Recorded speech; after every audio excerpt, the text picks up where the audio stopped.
सिंगारल बरुआवा चौक चढ़ी बैठेले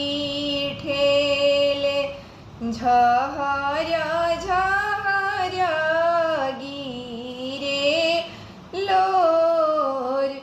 अरे कौनी आए गुण में बाबा फुआना बोलाइले बेदिया लागेला सुना सान। अरे कौनी आए गुण में पापा दीदी ना बोलाइले बेदिया लागेला सुना सान।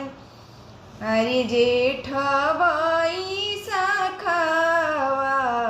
के तलफी भुभुरिया